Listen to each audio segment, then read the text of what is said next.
მე ულოცავ ყველა ბავშვს, ყველა სკოლას, ყველა კოლექტივს აი ამ გახდით მონაწილეობას ამ ფესტივალში, მაგრამ მაინც ვიქნები სუბიექტური და მე მაინც მინდა რომ აპატიებს მაყურებელი, მაგრამ მე მაინც ჩემს მეგობარს, ჩემს კოლეგას, ჩვენს პროდიუსერს, რომელიც ახლა ჩვენთან ერთად არის არჩანს მაიას.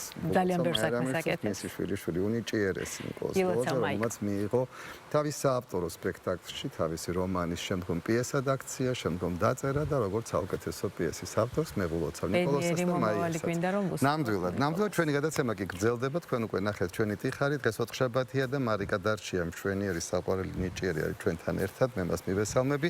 თავის არაჩვეულებრივი რუბრიკით, რაც მთავარია, იმიტომ რომ მე არ ვიყავი წინალშაბათს და უკვე მენატრებოდა რომ ესაუბრა კვლავ იმაზე, ეს პლუსი უკვე მეც ვარ და ამიტომ ჩემთვის ძალიან მნიშვნელოვანია. ცოტა დამჭა პლუსამდე. მოკლედ როგორც მივხვდი, ბევრი კარგი რამ უნდა ვაკეთოთ იმისთვის, რომ არ დავბერდეთ. ციფრა მაინც მოვა, მაგრამ ჩვენ შევხვდებით მას შემდგომ. ამჯერად ასეთი სათაურით შემოვდივართ თუ ასეთი სახელით, რომ წერე რომ ასაკმა არ შეგაშინოს. ძალიან საინტერესო სტუმარი მყავს 60 კლუბის წევრი მაია მახარაშვილი, რომელიც მათემატიკოსია. არის შინაგან საქმეთა სამინისტროს თადარიგის პოლკოვნიკი.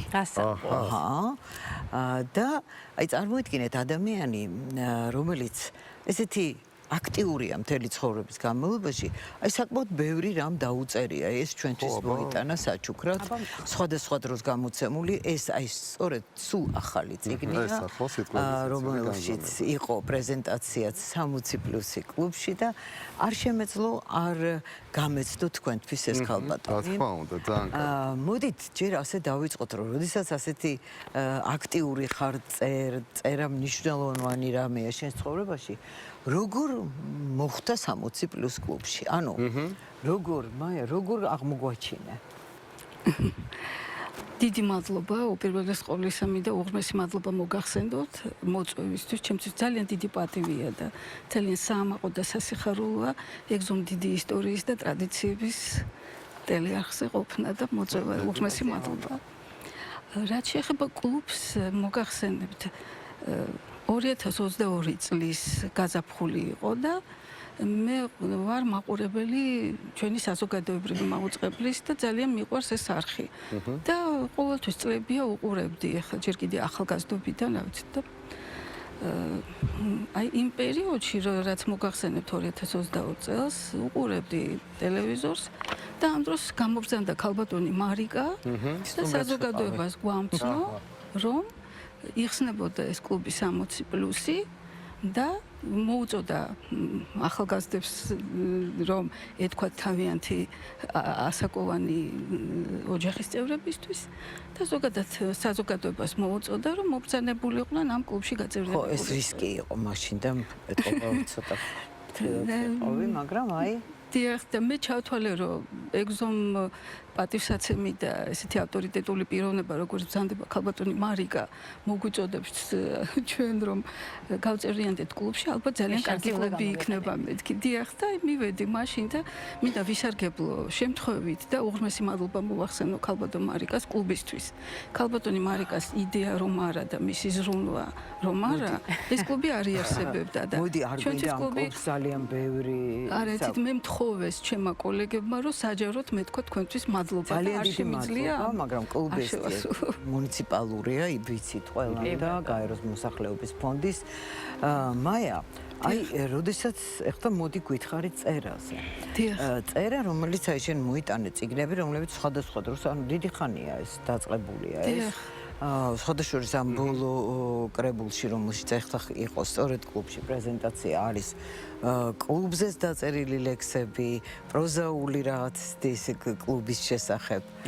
ხო, არის, კი, რა თქმა უნდა, არის, მაგრამ ცით რა, რატომ მინდოდა ამაზე ხაზგასმა, იმიტომ რომ ამბობენ, რომ როდესაც აზროვნება გადაგაქ ხელში და წერაში და აი აყალიბებ შენ ფიქრს, ეს რაღაცა ნიჭს და არა მხოლოდ ნიჭს.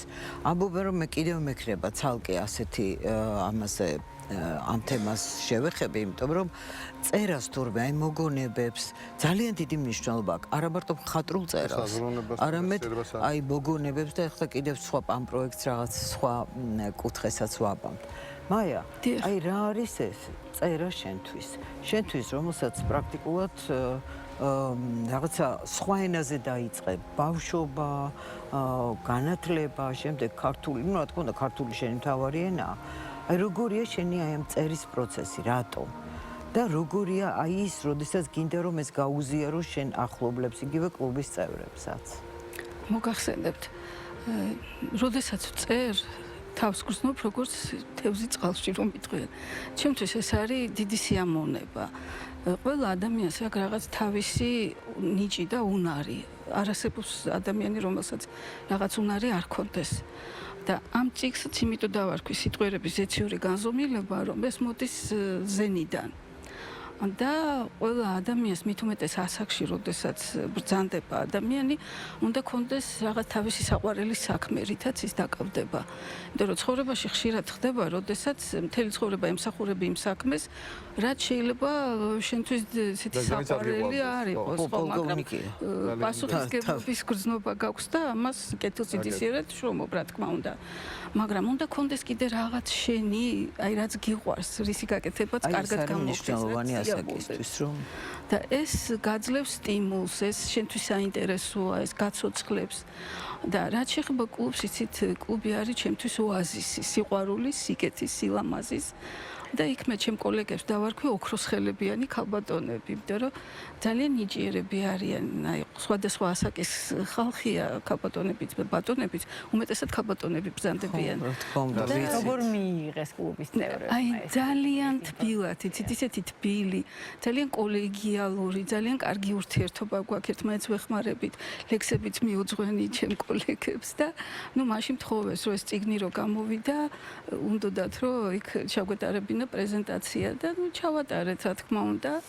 და იქ სხვათა შორის არიან კიდე სხვა ქალბატონები, რომლებიც ლექსებსაც წერენ, არაჩვეულებრივად ხატავენ და ეს სოციალიზაცია თვითონ იქ ძალიან მნიშვნელოვანია. ზოგადად ამ კლუბის არსებობა და რამდენადაც ვიცი, ჯერჯერობით 3 ფილიალია და კიდევ ფიქრობენ ხელმძღვანელობა რომ გააფართოვონ ეს აუდიტორია. ჩემის აზრით ეს არის ძალიან მნიშვნელოვანი. იმიტომ რომ ნებისმიერ ასაკს აქვს თავისი ხიბლი და სილამაზე. მე ვიტყოდი ისევე როგორც აი წელიწადის დრო ყველა არის ლამაზი თავისებურად, ხომ? ზამთარი, წყინვაც. ასევე ასაკსაც აქვს ყველა ასაკს თავისი სილამაზე. ლექსებიც აღმოვაჩინე ამ თემატიკით. ლექსებიც არის ჭაღარა. რა არის იცი გოგა? რაღაცების მიმართ დამოკიდებულება და აი ნერვიულობა და პასუხისმგებლობა სუსტება და აღარ გაქვს. და ამითი გარკვეული თავისუფლება შეგრძნება გაქვს. ეს ნამდვილად ხო, არის, ამას ამბობენ რომ არის, მაგრამ აი ამან რომ არ შეგაწუხოს, რომ ვაიმე ეს აღარ მეხება, ან ვაიმე მე ამას აღარ ვაკეთებ. ამიტომ უნდა გქონდეს რაღაცა სულ რომ არ იყოს ნიჭთან დაკავშირებული, უნდა გამოიგონო რაღაცები.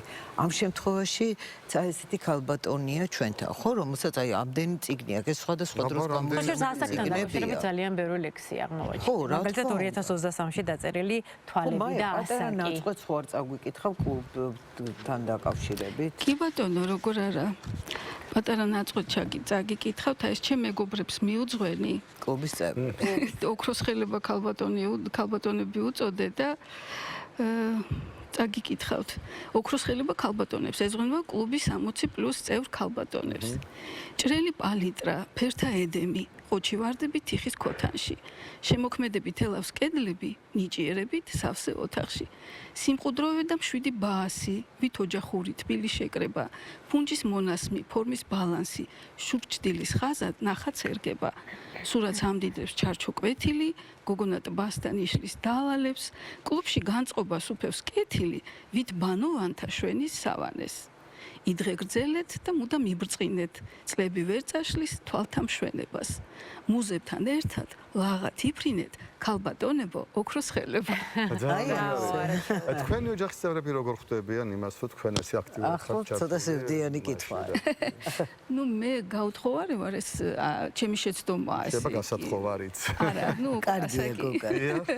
ხო, არა, ნუ ეს ჩემი შეცდომაა, რა თქმა უნდა. არა, შეიძლება სხვა ოჯახის წევრებიც ხო შეიძლება. არა, ნუ კი, რა თქმა უნდა, ხო ნათესაობა ბევრი მყავს და ნუ როგორ გითხრათ, იცით ან თქვენი მეგობრები, თქვენი ახლობლები. მეგობრებს, ნუ ეხლა ნუ ისინი მაქებენ ეხლა და მე ვთვლი რომ იცით რა არის ეხლა ყოველთვის უნდა კრიტიკული იყოს საკუთარი თავის და საკუთარი შემოქმედების მიმართ. მე არასოდეს არ ვარ კმაყოფილი ჩემი შემოქმედებით და ნუ რა ვიცი ამიტომაც კიდევ უფრო მეც წერთ. იმ ბაზოლებიც ხომ არ გამოგკლუბ და მათაც ხომ არ არიან კლუბში. ხო. უბრალოდ იცი ეს არჩევანი არ იყო გაუაზრებელი. ახლა ქალბატონი მაიას ოჯახური მდგომარეობა მე კარგად ვიცოდი, მაგრამ აი როდესაც ამბობენ ხოლმე რომ შვილიშვილებს უნდა გაუზიარო, ოჯახს უნდა გაუზიარო, ამ დროს რაღაცნაირად ესეთი თითქოს დაჩაგრულებივით ან რაღაცნაირად რჩებიან ადამიანები, რომლიც ნუ ასე მოხდა მათ ცხოვრებაში, რომ არ აყავთ ოჯახი, ან შვილები არ აყავთ, შეიძლება ყავდეთ მეუღლე, მაგრამ აი ამანაც არ უნდა შეგაშინოს, იცი? აი უნდა ეს არ არის მხოლოდ იმისთვის კი არ წერო მხოლოდ ჩემმა შვილიშვილებმა წაიკითხო. წერი იმისთვის რომ გაუზიარო და ისწორედ აი ეს მინდოდა ხაზგასმული ყოფილიყო რომ კლუბმა ისე კარგად მიიღო ეს ყველაფერი და ეს უკვე შენ ყავს გარდა იმისა რომ ყავდა მეგობრები, ყავს ნათესავები, კიდევ ყავს ახალი გარემო, ახალი სოციუმი, რომელთაც შენ იწყებ ახალ ურთიერთობას, გაზიარებას იმ ინტერესების, რომლებიც არის და კიდევ რა ვიცი, ინიციატივები შეიძლება გაჩნდება ინიციატივები დადიან სადღაც ერთად ნახულობენ რაღაცას ის რაც შეიძლება კიდევაც დანახი აქვთ. და ასეთი თემებიც გვექნება ჩვენ, იმიტომ რომ ამ კლუბის გაჩენამ აი თითქოს ამასაკის მიმართ შიში დაკარგა, იცი? იმიტომ რომ გაჩნდნენ რაღაც სხვა ჯგუფებიც. ჩვენ ახლა გვინდა ამ ჯგუფების რაღაცნაირად გაერთიანება, რომ ვნახოთ აი სწორედ გუშინ იყო ესეთი aging, ესეთი დიდი პლატფორმა 24 წელია უკვე არსებობს და აი გუშინ გქონდათ ესეთი ელექტრონულად შეგეძლო რომ მეგეღო მონაწილეობა ამ კონგრესში და ძალიან მნიშვნელოვანი რამეები არის ხოლმე გამოტანილი როგორც აქცენტი, ასე რომ ჩვენ არ დაგაკლებთ თემებს. ძალიან დიდი მადლობა. ძალიან დიდი მადლობა. მაია. ქალბატონ მაიას მაია გვიტოვებს. ძალიან დიდი ავტოგრაფით.